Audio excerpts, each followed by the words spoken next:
You're listening to the Fierce Fatty podcast. Do you want to go on vacation with me? Let's do it.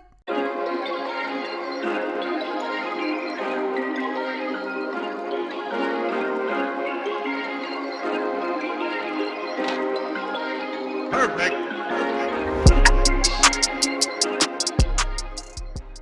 Hey, Fierce Fatties, how you doing? We've got a special episode today where it's I'm just chatting about going on a vacation with you. Yes, I've spoken about it before.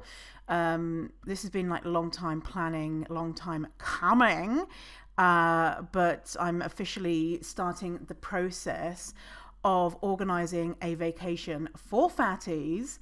And I want to get your input before we start the planning process. Well, this is the planning process before we start the confirmation of where we're going.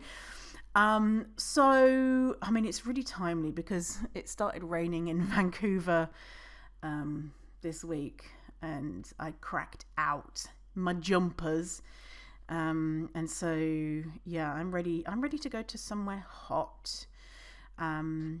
Yeah, so there's a link in the show notes, which will take you to a questionnaire to see where you want to go, what you want to do, what's your budget, all that type of stuff. So the company this is the deal. So there's different companies out there. You might have seen other people doing something similar, but there's companies out here, which is such a great idea, that help people organize trips for their community, and they take care of everything. I will just see who wants to go, and then they just book everything, do everything, look after us. And the company that I'm working with is called Trova Trip, and I've been talking to them for probably about 6 months now, and I'm just really impressed with their knowledge on fat activism and accessibility, disability rights, all that type of stuff. So because I was like, listen, I know these types of trips, it's just, trips made for thin, active, not hyperactive, but super active people who are, and we don't think about fat folks, but this is not the case with this company. They've really made efforts to make sure certain trips are inclusive, which is really cool. So that's why I decided to go with them, and they have really helped me craft this vision that I have for a vacation with the Fierce Fatty community, which is a vacation where fat folks are obviously right at the center, and accessibility is incredibly important. The theme, I've decided, not that vacations need to have themes, but I was like, I want a theme. The theme is fat joy. So these are the things that are important for me. My goals.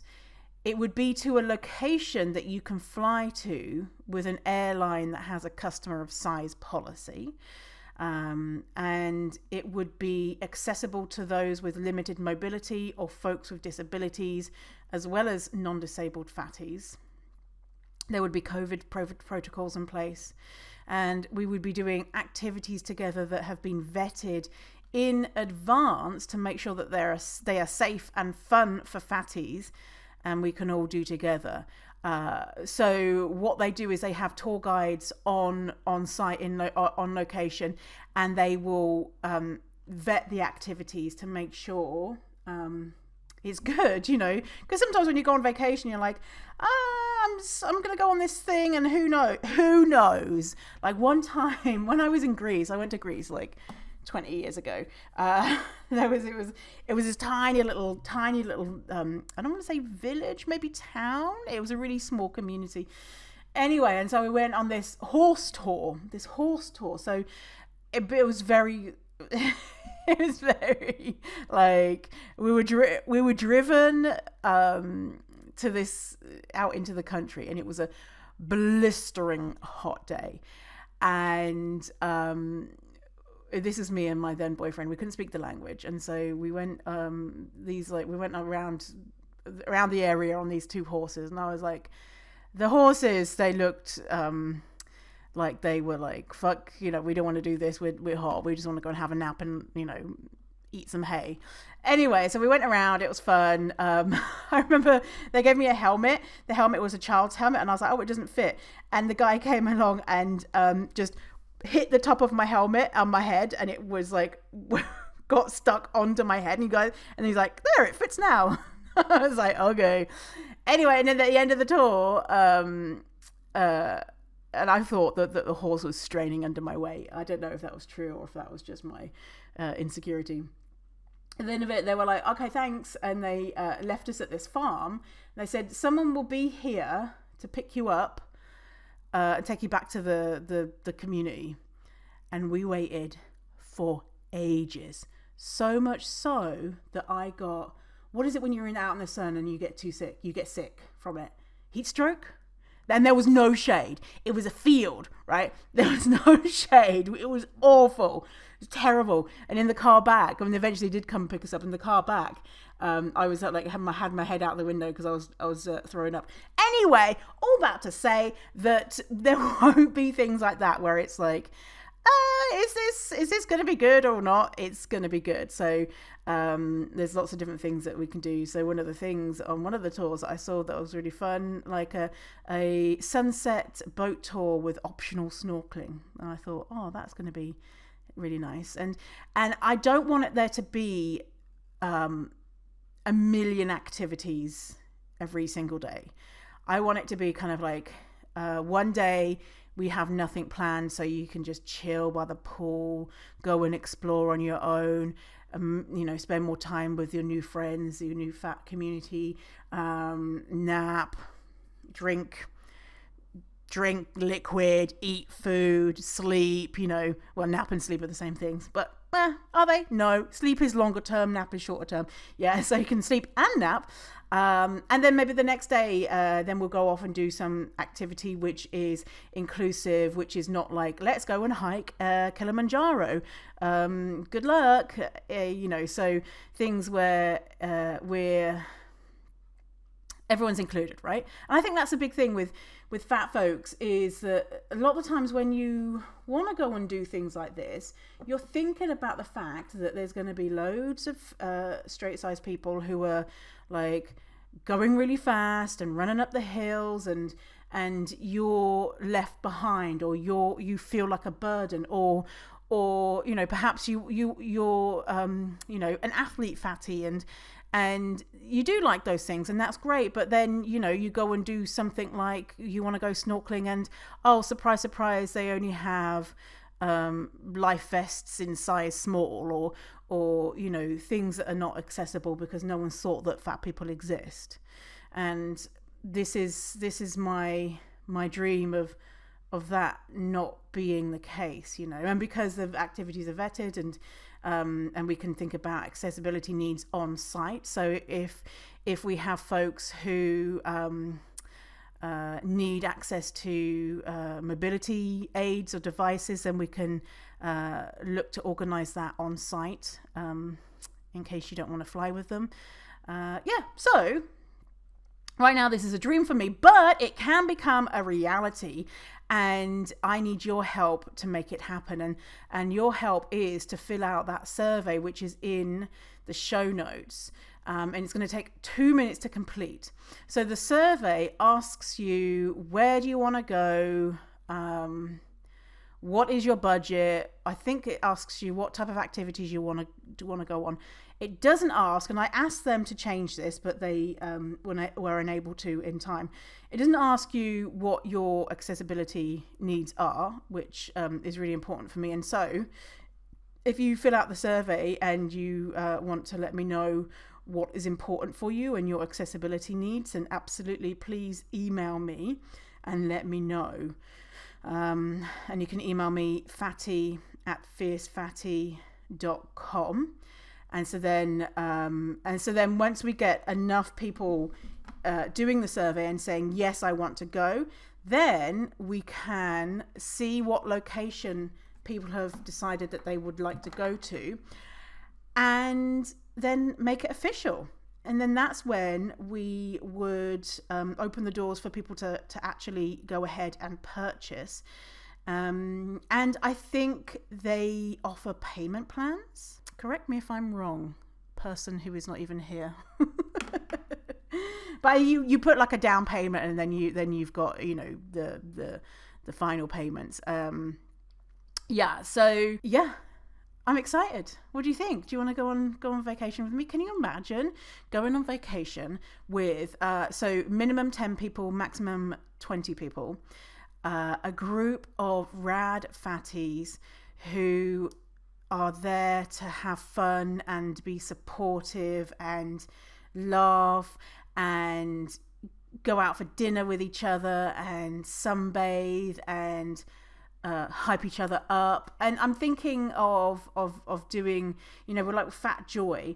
I'm thinking of how we can include Fat Joy. And so I'm wondering if, because, you know, in Fierce Fatty Academy, a big part of Fierce Fatty Academy is what are you doing right now that you that you don't want to be doing in regards to loving and accepting your body, and what are you doing and what are you not doing? So are there things that you want to achieve? So, for example, a lot of folks might have things around wearing certain clothes, or doing certain things. And I mean, like something like this, even just going on, not even just, but going on vacation with folks, that could be an incredible thing to achieve in regards to the things that you are or aren't doing because of the way that you view your body, or because of societal realities in regards to how fat people are treated. And, if there's ways that we can help folks achieve any goals that they might want to achieve during the vacation, for example, wearing a bikini, or, eating a certain food that makes them feel anxious, or having a dance, or whatever it is, wearing shorts or whatever, being surrounded by folks that will help you, and also with me, that would be really, really, really amazing. And so that's something else I'm thinking about of can we overcome together? So, and relax and chill and lounge and just having a wonderful time with the Fierce Fatty community. So to make this reality, you need to fill out the survey if you're interested. If you're like, no, I would never do this and I hate you, Vinny, then you don't need to fill out the survey and you can just carry on with your life.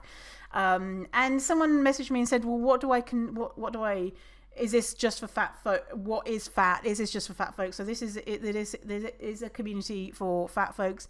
What is fat? Well, if we look at the Fat Lip, Ash from the Fat Lip, she popularized the fat spectrum. And let me tell you what the lowest is on the fat spectrum. Fat spectrum, I think it's 16 or 18, but that's not helpful if you are not wearing women's clothes. Oh, look, I come up with the fat spectrum. Okay, so small fat, size 18, a 1X or a 2X. So I think about fatness. Are you fat if you are systemically excluded because of your body size? So that's not, have people talk shit about your body, because everyone in every size has probably experienced that. But is the world less accessible to you because of your body size? And have you experienced oppression and discrimination because of your body size, because it is not seen as a straight size body? So that's, for me, is that. But if you're unsure, feel free to message me, Fatty at Fierce Fatty. Yes. Okay, so link is in the show notes. Go find it. If you can't find it for any reason, you can go to my Instagram, and in my bio. The link is the first link on there. And if you've got any questions, email me. But I would love to go on vacation with you. It's probably going to be March, April-ish time. But again, that's in the survey of when you want to do this. Yeah, and let's see. If people not interested, then we won't go. If people are interested, then we will. So it's up to you if you want to go. I would love for it to happen. So we shall see. All right. Well, thank you for hanging out with me today for the shortest episode of the Fierce Fatty podcast that's ever been recorded. Yeah. Yeah, like normally I'm always like, oh, I'm going to make a short episode. I'm going to ramble on forever. But this time I am actually making a short episode. So yeah. And for those who are watching on video, you might notice that I am in a different apartment. That's because I moved last week. Well, yeah, a few days ago. I'm still unpacking boxes and stuff and getting things sorted. So, but I had a couple of people that I got from TaskRabbit to come and do all the heavy lifting for me, while I sat back, sipping a martini and smoking a cigarette from one of those long pipes. I didn't do that, but just imagine. And I was wearing a fur coat, and I was dressed like Cruella de Vil.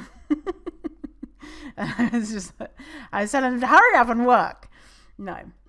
They did the heavy lifting, and I was doing the fixing stuff, and they were both the TaskRabbits were like, oh my god, you were so handy. You managed to dismantle your bed and put it back up in half an hour for each of the tasks. And I was like, haha, yes, that was super gender affirming. And then one of the TaskRabbits people came back, and he was doing stuff around the house, like, drilling into walls and stuff, because I haven't got a drill or a stud finder. And I was helping put things together, and he was like, oh my god, you're working way faster than me, and you're so good at this. And I kept going on about how handy I was, and it just felt very gender affirming. I was just like, yeah, because I'm non-binary. I didn't say that, but that's what I was thinking. I was like, yeah, I'm magical. But it is gender stereotypes, really, isn't it? That's yeah. Okay, well, thanks for hanging out with me, and we'll see you on the next episode of the Fierce Fatty podcast, where we're actually to be talking about other fat stuff, but this is important stuff too, so vacation! All right, see you soon. Goodbye.